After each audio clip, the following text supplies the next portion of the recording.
Good morning, everybody. A beautiful day. That means you lucked out or what? We are the Dublin Wind Symphony, and we're here to celebrate Independence Day with you.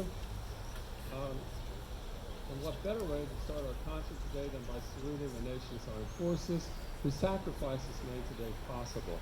We're going to be starting with a medley of the official songs of each branch of the armed forces. If you are active duty or if you are a veteran of each branch as it's called out, you're invited to stand and be recognized. After we play the Air Force song, you're invited to stand as you're able to recite the Pledge of Allegiance and to remain standing to sing the Star-Spangled Banner, which is the last song in the medley.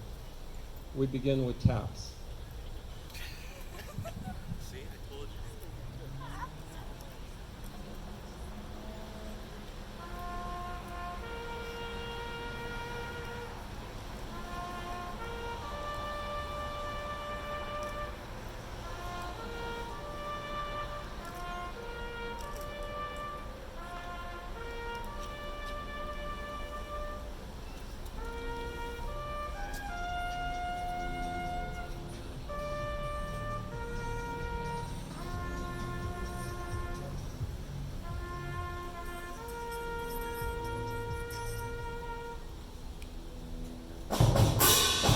United States Army.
The United States Navy.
allegiance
written by John Philip Sousa. Just a little bit of background. During the 1880s, several newspapers in Washington, D.C. were competing for business. The owners of the Washington Post March got the idea that if they sponsored an essay writing contest for all the students in the Washington, D.C. schools, grades 1 through 11, then maybe they would get the kids interested in writing, number one, and drum up some business because the parents would want to read the newspapers. It just so happened that one day, one of the owners of the Washington Post March was literally walking along the street and he bumped into John Philip Sousa. At the time, Sousa was the director of the United States Marine Corps Band, but he really wasn't very well known. The owner of the Washington Post newspaper asked Sousa if he would be willing to write a march for the award ceremony for the essay contest. Sousa ran out up the flagpole, got permission from his superiors, and he did write the march. So in June of 1889, the award ceremony was held on the grounds of the Smithsonian Institution. It may be hard to believe, but 25,000 people showed up for this award ceremony for an essay writing contest. At that award ceremony, the Washington Post March was first premiered and became an instant hit. Believe it or not, for his efforts, Sousa was paid a grand total of $35. The Washington Post March by John Philip Sousa.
Thank you.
Next up is a medley of songs called Disney at the Oscars. When I was growing up, on Sunday nights at 7 o'clock, our family would gather around the one black and white TV set in our house and turn on The Wonderful World of Disney. The opening of The Wonderful World of Disney was really impressive. There was Cinderella's castle in the background with fireworks exploding around it. Tinkerbell was floating around waving her magic wand, and the music was really pretty. It was When You Wish Upon a Star. Each show was introduced by Walt Disney himself. Walt Disney himself started off as a cartoonist and then later became an animator. His first big hit where he combined sound and a cartoon was with Steamboat Willie starring Mickey Mouse. After that became a hit, he decided to really make things a lot bigger and better, and he started a 4-year production on a animated cartoon that would weave music into the story. That was the beginning of Snow White and the Seven Dwarfs. It took 4 years to complete Snow White and the Seven Dwarfs. The people in the music industry thought that he was nuts. In fact, they called his project Disney's Folly. Now, in this medley that we're going to be playing, there are 4 Oscar-winning songs that were written by the Disney composers. First off is Zippity Doo-Dah from Song of the South that came out in 1946, followed by Chim Chim Cheree from Mary Poppins in the 1960s. That's followed by When You Wish Upon a Star from Pinocchio, which was sung by Jiminy Cricket. And then followed by The Bare Necessities from The Jungle Book. The Bare Necessities did not win an Oscar for Best Song, but it was nominated, and that came out in 1967. Then the last song in the medley is Under the Sea from Little Mermaid that came out in 1987. Just for your information, Walt Disney could not read music, and he could not write music. He surrounded himself with talented composers and arrangers and lyricists that shared his vision. We hope you enjoy Disney at the Oscars.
Thank you. Just a little bit about how today's concert came to be. March 9th, 2020 was our last rehearsal at Dublin Scioto. That weekend, the governor said that everything was going to close. The schools were closed. We had no place to practice. And so for 15 months, we did not rehearse. Mr. Chesser, about 5-6 weeks ago, was able to get everything together, started pulling everything together. Mr. Chesser, our esteemed director.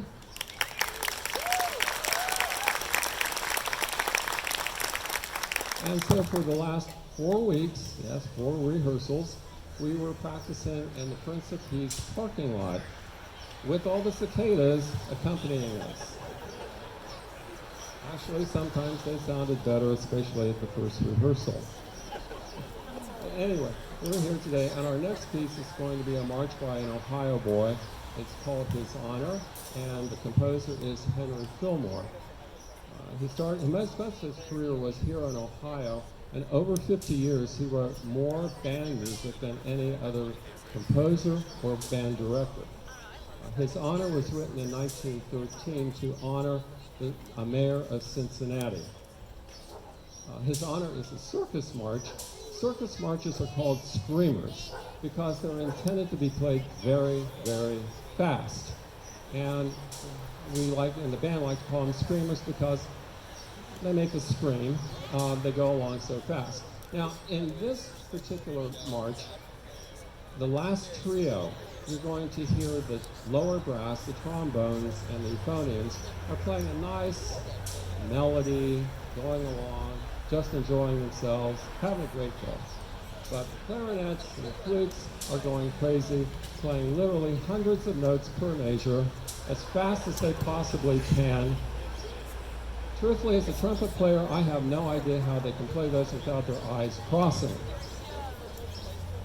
Anyway, so listen to that. For the last strain, you'll hear the trombones, a nice melody there, and the clarinets and the flutes just going nuts, doodling all over the place. I say it's typical of circus marches. I hope you enjoy His Honor by Henry Fillmore.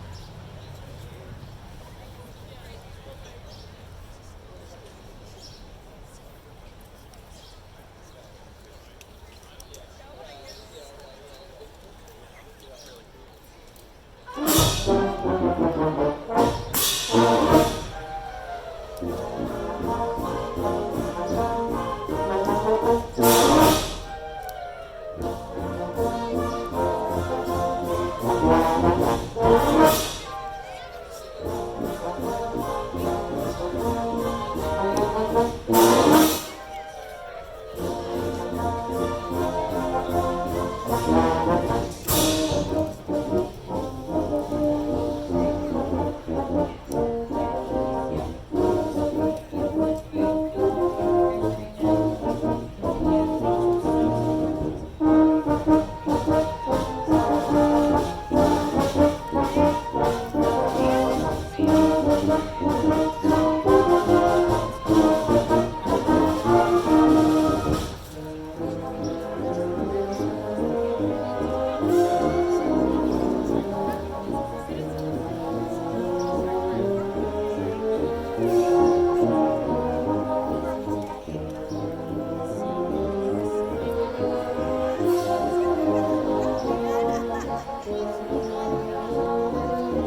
I mentioned the flutes and the clarinets in that. I also think that actually we should have the entire French horn section stand up, take a bow, because they play offbeats throughout that entire march. From chuck, chuck, chuck, chuck, and it goes fast. Those offbeats can really be hard to work in there. Anyway, so our next honor, another march coming up here is the National Emblem March. This is one of America's most famous national marches. Ever since it was published in 1906, most people think that it's written by John Philip Sousa. As a matter of fact, most of the family members in John Philip Sousa thought that he wrote it. But actually it's written by E.E. Bagley. E.E. stands for Edwin Eugene Bagley. He composed this march in 1902 when he was traveling on a train that was touring Vermont. He wrote it, he really didn't like it, so he threw it away. But some members of the band that he was touring with found it in a trash can, looked at it, and thought, this might be interesting. So secretly, they started practicing it in the luggage car of that train.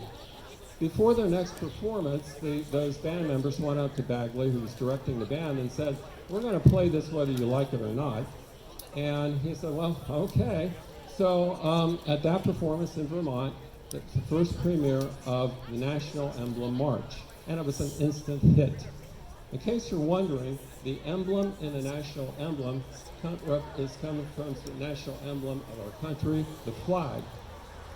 Also, after the introduction of this march, which is listen to the lower brass. The trombones and the euphoniums are playing the first four measures of the Star-Spangled Banner. It's exactly the same as the first four measures of the Star-Spangled Banner. Now they're playing it lower and in a little bit different key than the Star-Spangled Banner that we're used to, but it's there. If you don't hear it the first time, we repeat it, listen for it the second time. We hope you enjoy the National Emblem March by E.E. Bagley.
for a little more information about our band, we are the Dublin Wind Symphony. As I said, we're about 100 members from the community. We're all volunteers. Nobody is paid.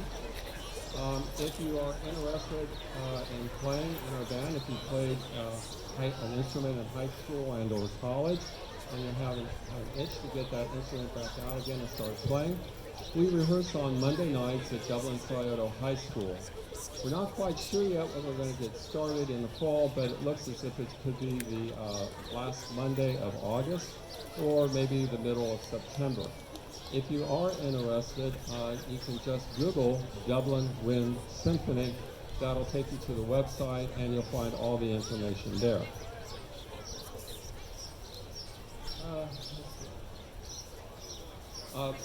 Okay, our next up for a big change of pace after these marches is Amazing Grace. This arrangement is by Frank Ticelli. John Newton is the one who wrote the poem which make up the words to Amazing Grace back in the 1700s. By all accounts, John Newton was not a nice person. He was profane to the extreme. If he could curse, he would curse. And he was involved in the slave trade, not only working on slave ships, but also as captain of slave ships. But throughout his life, he wrote that he faced many dangers, toils, and snares that he was miraculously saved from. One of those dangers was in 1738 when he was on a ship heading toward Ireland, got caught in a terrible, terrible storm, and all night long he just prayed to God for salvation, and the next day he woke up and there he was miraculously saved. But that didn't change his ways. He kept on cursing, kept on working in the slave trade. But eventually, in the 1760s, he started reading Christian theology. He became an evangelical, and eventually was ordained a priest in the Church of England as an Anglican priest. When he was a priest, he wrote literally hundreds of poems. The words to what became Amazing Grace was written for a New Year's Day sermon in 1783, and almost immediately fell into obscurity. But in the 1800s, an American composer by the name of William Walker found these words that John Newton had written, and he put them to a hymn that he had written, and that is the version that we know today. So the words are from John Newton, the music is from an American composer, William Walker. We hope you enjoy this version of Amazing Grace. The arranger is Frank Ticelli.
to a march, circus march, written by Carl King.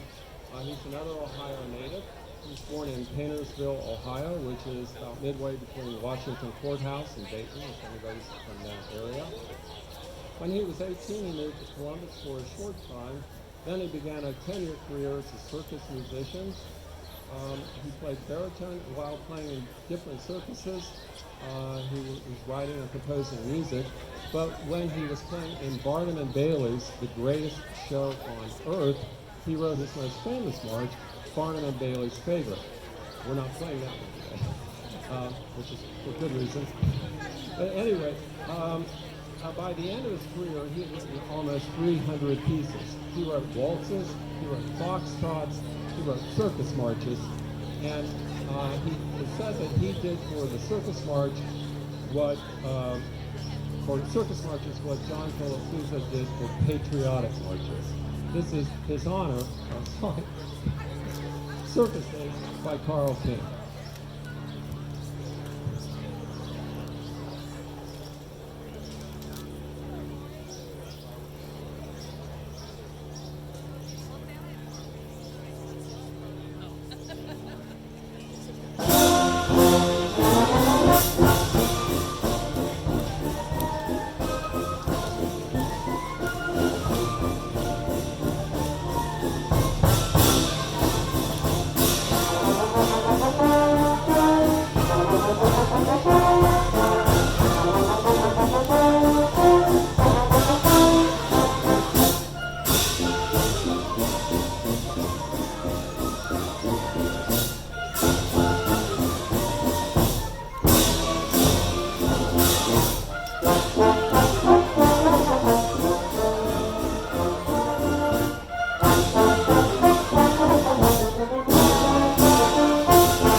One of the purposes of a circus march like we just played was to keep the audience stirred up. The owners of the circuses wanted the members of the audience to always be on the edge of their seats, and so the music went fast, fast, fast, complicated rhythms, all kinds of difficult parts for especially the lower brass, and of course, as I mentioned before, the clarinets and the flutes. But next up on our program, we have American Spectacular. This is a medley of music of songs from our colonial times up through World War I. 4 of the tunes in this piece were actually considered to be unofficial national anthems for the United States until 1931. We start off with God Save the Queen from the days of the American Revolution. God Save the Queen, of course, is exactly the same as My Country 'Tis of Thee. The melody is anyway. The only difference is the lyrics. From the days of the American Revolution, moving on, we have The Girl I Left Behind Me, Chester, and Hail Columbia.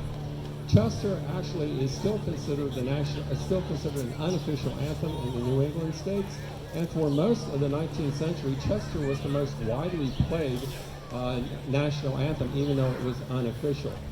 We don't really know Chester. It's a very somber tune. It's really not the most singable tune, so anyway, it's there. Hail Columbia is next in the medley. That was played at Washington's inauguration, and Hail Columbia is still the piece of music that is played whenever the Vice President of the United States enters the room on some sort of official business. Moving up to the days of the war of 1812, we have Columbia, the Gem of the Ocean, another one of those that was considered to be the national, an unofficial anthem before 1931. Then we move up to the Civil War, and from the Civil War we have Shenandoah, a really pretty song, When Johnny Comes Marching Home Again, and the Battle Cry of Freedom. The Battle Cry of Freedom was popular, extremely popular, not only in the North, but also in the South. It's kind of interesting, but the Battle Cry of Freedom was played both in the North and the South, but the North had one set of lyrics, the Confederacy had a completely different set of lyrics. From the 20th century and World War I, we have Over There, the Quezon song, and America the Beautiful. America the Beautiful, the words that we know, were written by Catherine Bates in the 1890s. The poem was set to music by Samuel Ward in 1910. That's the melody we know today. Finally, we had a national anthem that was declared in 1931. We skipped over all these American songs and went straight to an English drinking song. We hope you enjoy American Spectacular.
We thank you for coming today. I hope you enjoyed the concert.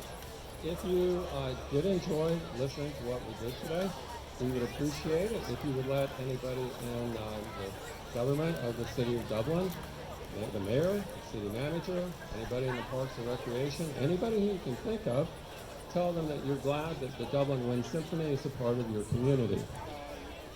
Today we're going to conclude our concert with the Stars and Stripes Forever because, like the summer band concert, but could possibly end without the Stars and Stripes Forever, written by John Philip Sousa. Incredibly, Sousa's first love was the violin, and he was actually a very, very fine violinist.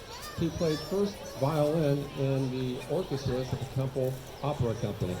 But when he was directing the United States Marine Band starting in 1880 for another 10 years or so, it's when he wrote marches for which he became the most famous: Washington Post, Semper Fidelis, Stars and Stripes Forever. For his efforts to write Stars and Stripes Forever, which became our national march in 1987, Sousa was paid a grand total of $35. We hope you enjoy the Stars and Stripes Forever by John Philip Sousa. Feel free to clap along.